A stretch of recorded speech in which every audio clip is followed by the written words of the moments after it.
성경 봉독은 출애굽기 29장 43절부터 46절입니다. 봉독하겠습니다.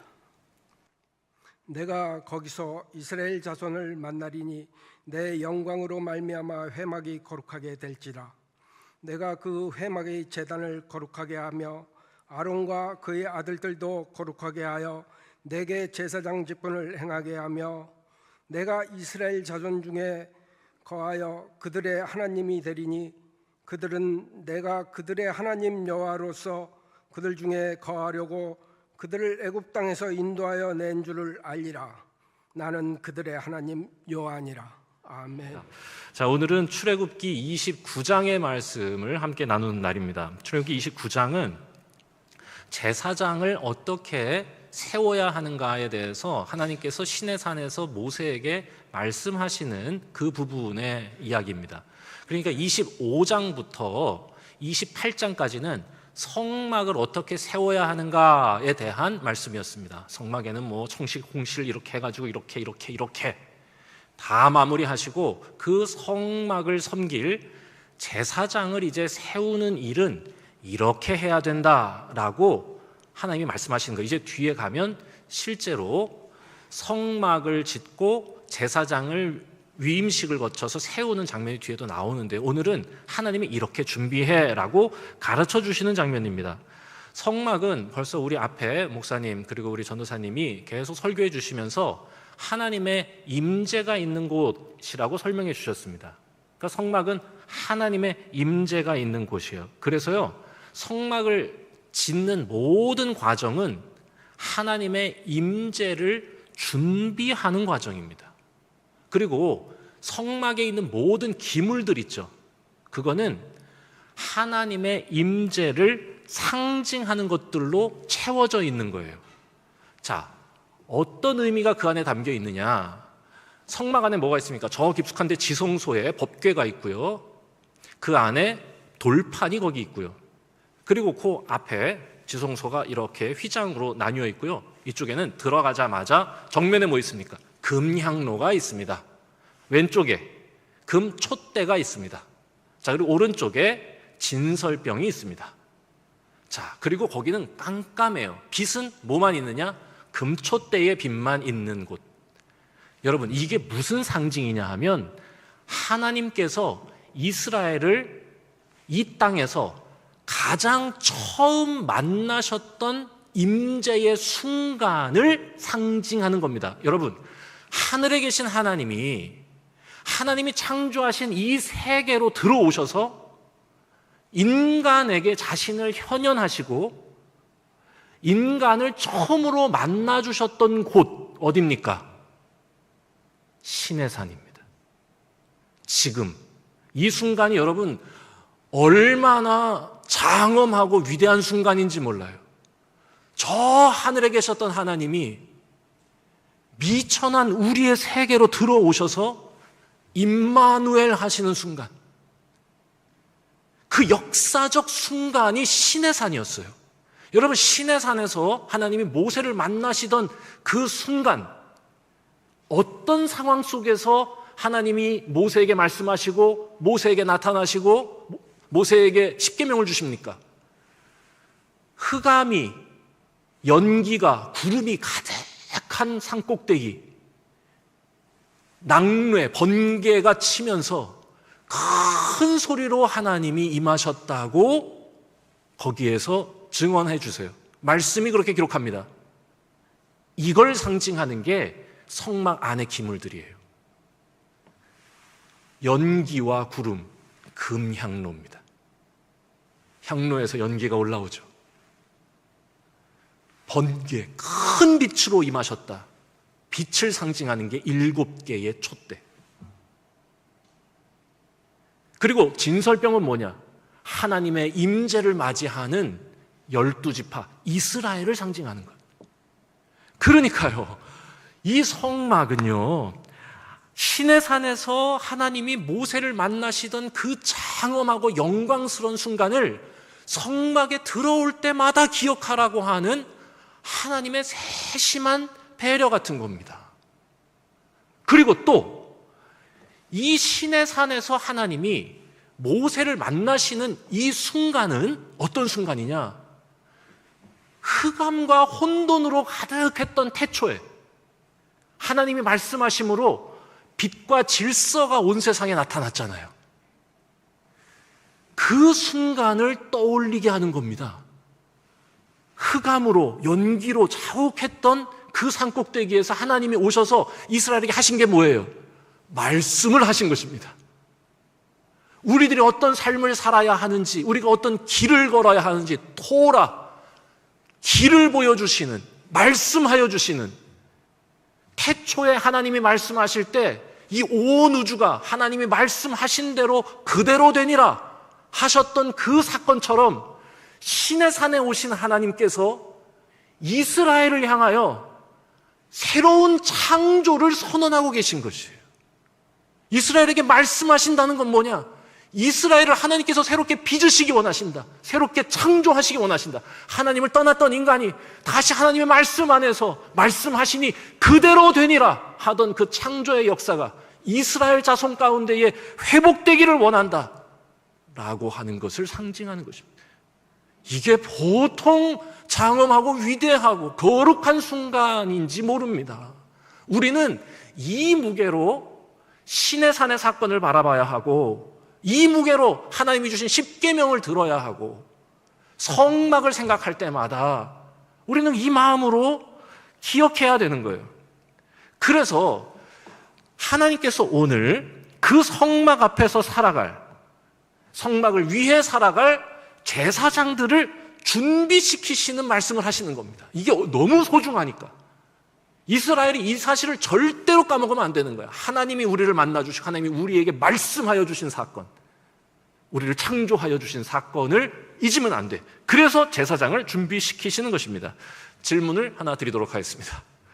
자, 이제 무거운, 진짜 제가 아주 무게를 잡아서 말씀드렸잖아요.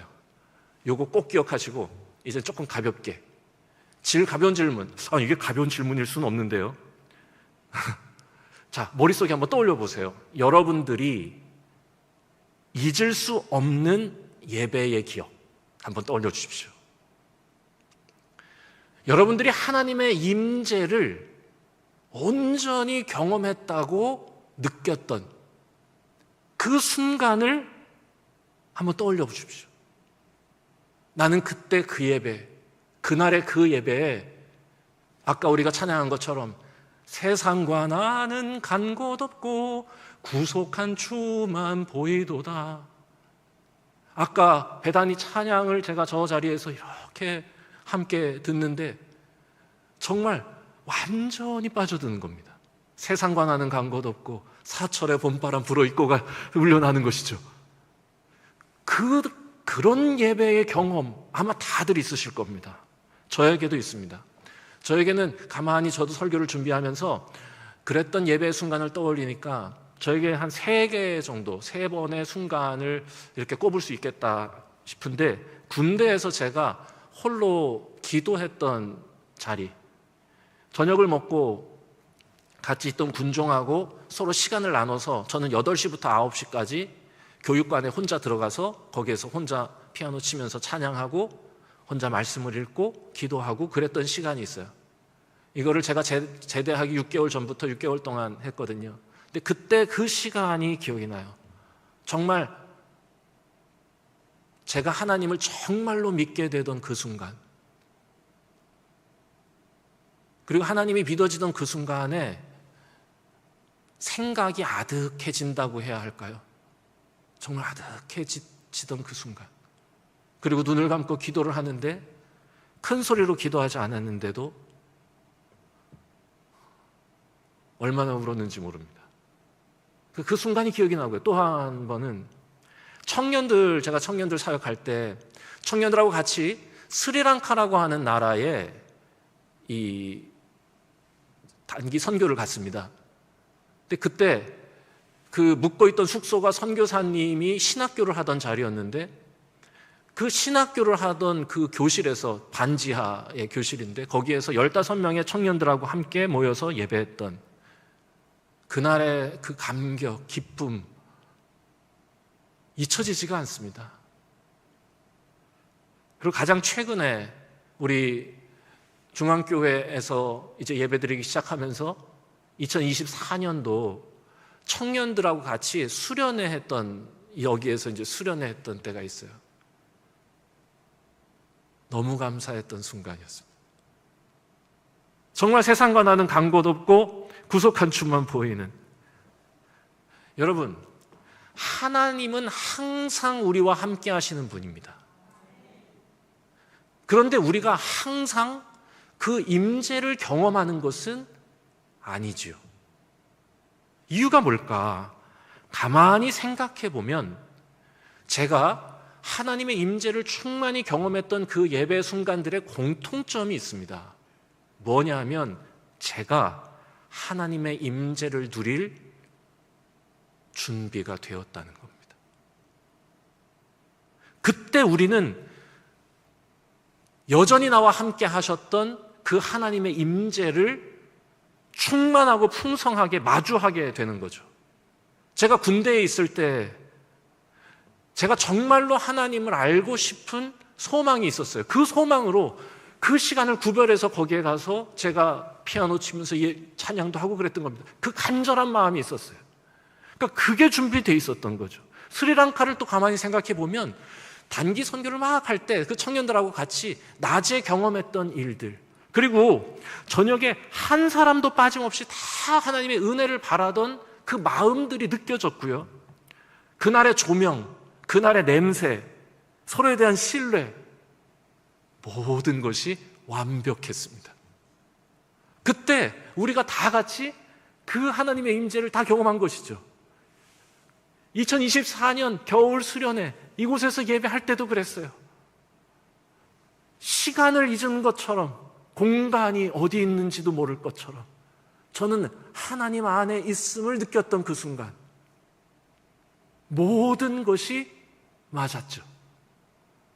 서로를 신뢰하는 성도들의 사랑, 뜨거운 찬양, 어느 것 하나 방해하는 것이 없었던 순간이죠.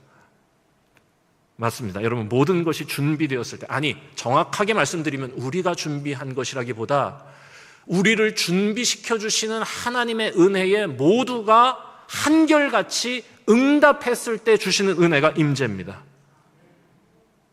하나님은 그 순간을 준비해 주시는데 이곳에 있는 모든 사람들이 같은 마음으로 다 같이 거기에 응답할 때, 그래서 하나님이 오늘 말씀에서 제사장을 준비시키는 겁니다.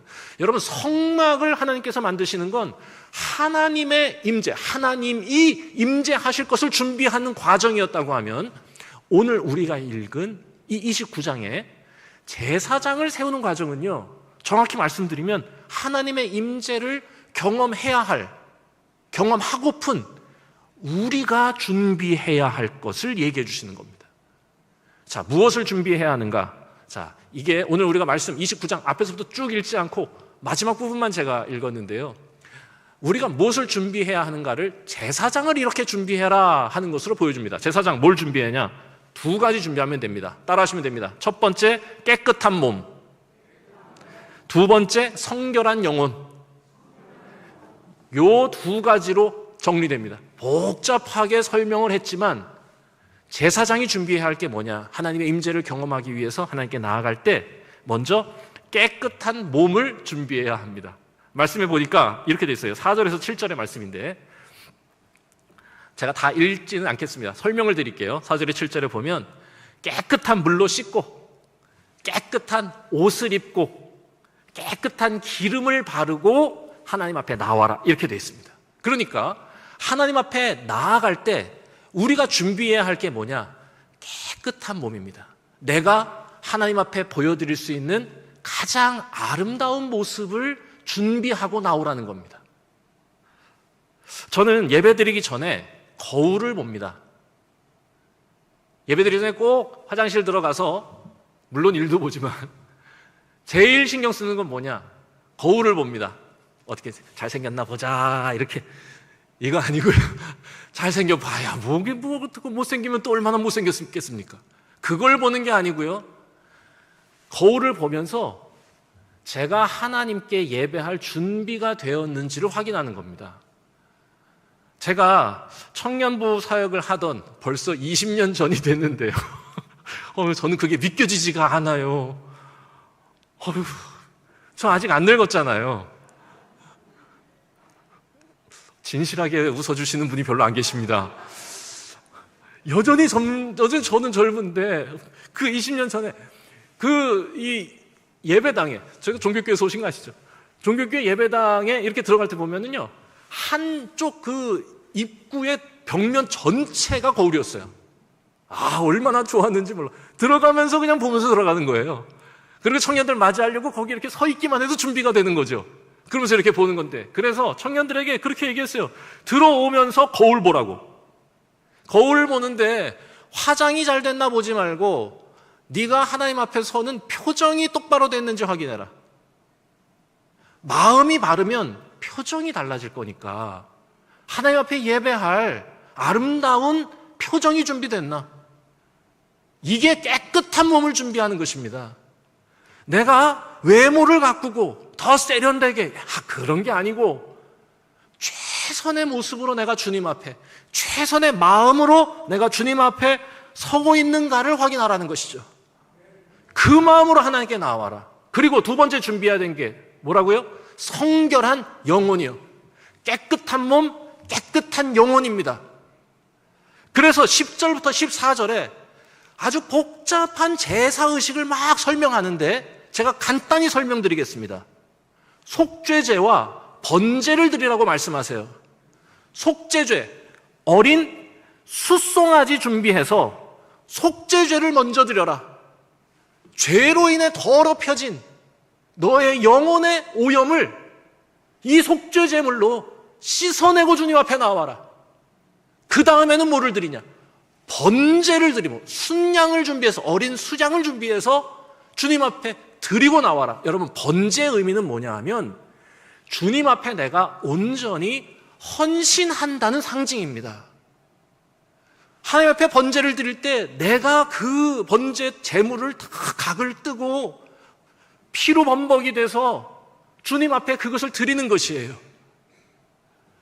속죄제를 통하여 너의 죄를 깨끗이 씻어주시는 하나님의 은혜를 구하고, 그래서 깨끗하게, 그리고 번제 제물로 너의 온 존재와 인생이 하나님의 것이라고 하는 것을 고백함으로 하나님께 나와라. 이걸 한마디로 그래서 제가 성결한 영혼으로 나오라 이렇게 얘기하고 있습니다. 그러면 내가 거기서 너희를 만나겠다 이렇게 말씀하시는 거죠. 여러분, 지금 우리가 예배를 드릴 때마다 속죄제를 드리고 번제를 드리고 하나님 앞에 나올 수는 없습니다. 어떻게 우리가 올 때마다 막 순염소 잡고 막 순양 잡고 그럴 수 없죠. 그러지도 않죠. 지금 그럴 필요도 없죠. 하지만 우리가 하나님 앞에 나올 때 항상 기억해야 하는 게 이거라는 거예요. 우리가 예수 그리스도의 보혈로 깨끗하게 씻김을 받아 주님 앞에 담대히 나아갈 담력을 얻었다는 것 잊지 말라는 것입니다. 깨끗한 몸으로 주님 앞에 준비하고, 주님 앞에 나올 때마다 뭘 준비하냐? 내가 예수 그리스도의 은혜로 깨끗함을 받지 않았다면 거룩하고 완전하시고 영원하신 하나님의 임재 앞으로 나아갈 자격이 없다는 거 기억하라. 그래서 내 자신이 하나님의 은혜로 말미암아 온전히 주의 것이 되었음을 고백하면서 나오라 이것입니다. 그리고 마지막에 한 가지 더, 성결한 영혼으로 나올 때 꼭 잊지 말아야 될 게 하나 있습니다. 아주 상징적인 행동을 요구하는데요, 19절에서 25절에 나오는 내용입니다. 긴 내용이지만 간단히 설명하면 뭐냐? 오른쪽 귓불이, 오른쪽 엄지손가락, 오른쪽 엄지발가락에 또 다른 순양을 준비해서, 그러니까 순양으로 번제를 하나를 드리고, 그리고 하나는 또 잡아서 그 순양의 피를 내 손가락에 묻혀서 오른쪽 귓볼에 바르고, 오른손에 묻히면 안 돼. 왼손에 묻혀가지고 오른손 엄지손가락에 바르고 오른쪽 발가락에 바르고 나와라, 이렇게 되어 있습니다. 매우 상징적이죠. 여러분, 무슨 의미겠습니까? 거룩한 피로 씻김을 받아 성별하는 거예요. 뭐를? 귀를, 손을, 발을. 제가 잘 듣게 하여 주십시오. 제가 잘 행하게 하여 주십시오. 제가 거룩한 길 걷게 하여 주십시오 라고 하는 것입니다.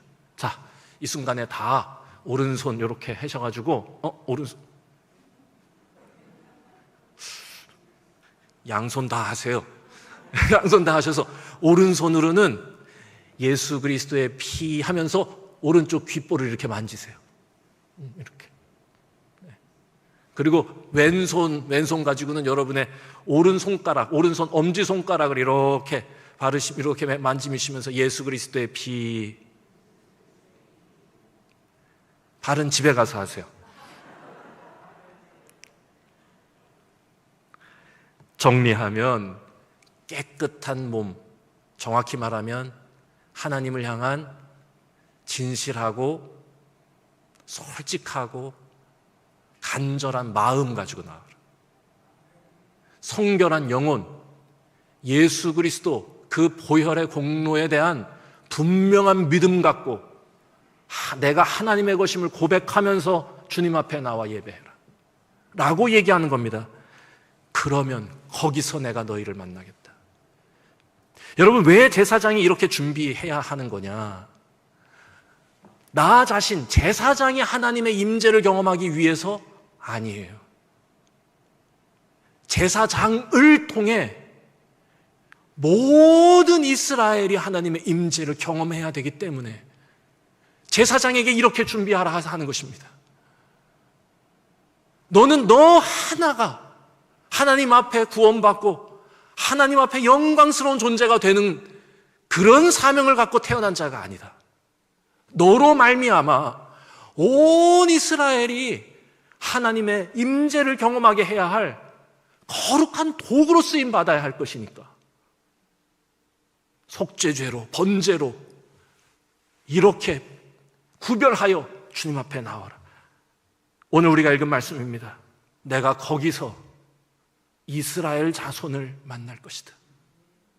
내 영광으로 말미암아 회막이 거룩하게 될 것이고 내가 그 회막과 제단을 거룩하게 하고 아론과 그의 아들들도 거룩하게 하고 내게 제사장 직분을 행하게 하며 45절 내가 이스라엘 자손 중에 거하여 그들의 하나님이 되리라.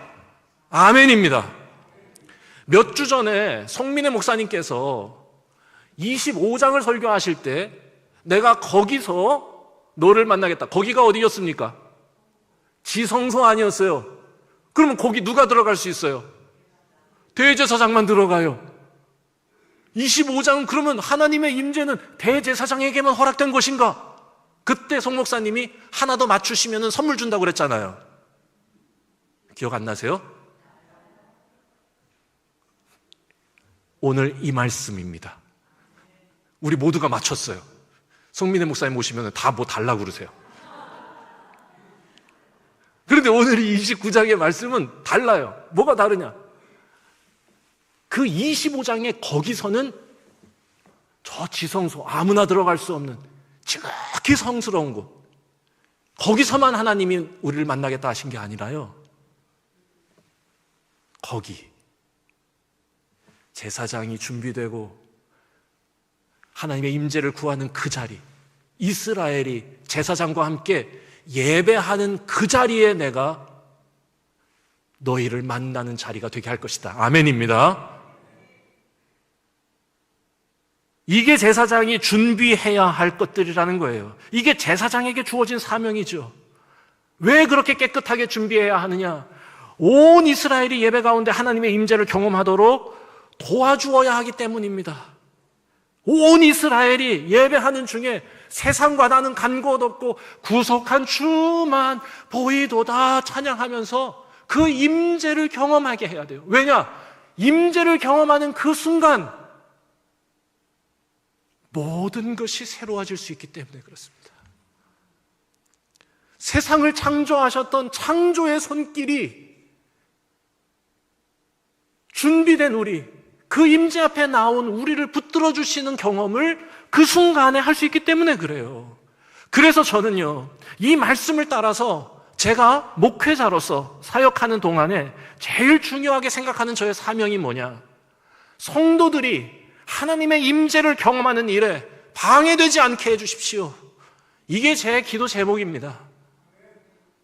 설교가 너무 시원찮아가지고 성도들이 말씀을 듣는 도중에 아니 어떻게 설교를 저렇게 하나? 라는 딴 생각 들지 않게 해주십시오. 하나님, 하나님 앞에 함께 기도하는 자리에서 저의 진심이 성도들과 함께 예배하는 모든 자리 채워질 수 있게 해주셔서 목사가 방해되지 않게 해주십시오. 저희 아버지가 저에게 하셨던 말씀입니다. 목사가 떠나야 될 순간이 있다. 교회에 방해가 되고 장애가 된다 생각하면 시키지 않아도 네 발로 떠나라. 아유, 무서운 분이죠. 맞아요. 여러분, 이게 꼭 목사만의 사명이겠습니까? 하나님은 우리를 다 왕 같은 제사장으로 예수 그리스도의 은혜로 말미암아 우리 모두를 거룩하게 구별하시고 왕 같은 제사장으로 불러주셨으니 우리 각 사람은 다 그 은혜 앞에서 나 하나 구원받는 것으로 만족하는 존재가 아니라 모든 백성이, 열방이 하나님의 임재를 경험할 때까지 쓰임받아야 할 도구들이라 믿습니다. 여러분, 우리가 드리는 이 중앙교회의 모든 예배의 현장이 이와 같은 하나님의 임재가 풍성한 자리가 되기를 원합니다. 이를 위해서 목회자도 성실히 준비하겠습니다. 성도들도 그 임재를 위해 그 어느 것 하나 방해되지 않도록 나의 몸짓이, 나의 태도가, 나의 눈빛이, 나의 목소리가, 나의 기도가 방해되지 않도록 최선을 다하여 주님 앞에 가장 아름다운 마음으로, 가장 아름다운 모습으로, 가장 깨끗한 영혼으로 주님 앞에 나오시기를 바랍니다.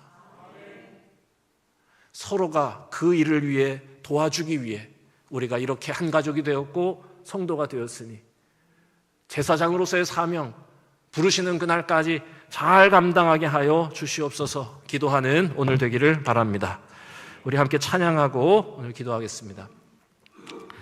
하늘의 문을 여소서라고 하는 임재라는 찬양인데요, 함께 오늘 말씀 나에게 주시는, 우리 각자에게 주시는 하나님의 말씀이라 듣습니다. 주여, 제가 하나님의 임재를 구하고 또 임재를 이 자리에 온전히 풍성히 누리게 하는 하나님의 도구로 쓰임받게 하여 주십시오. 이 마음으로 찬양하겠습니다.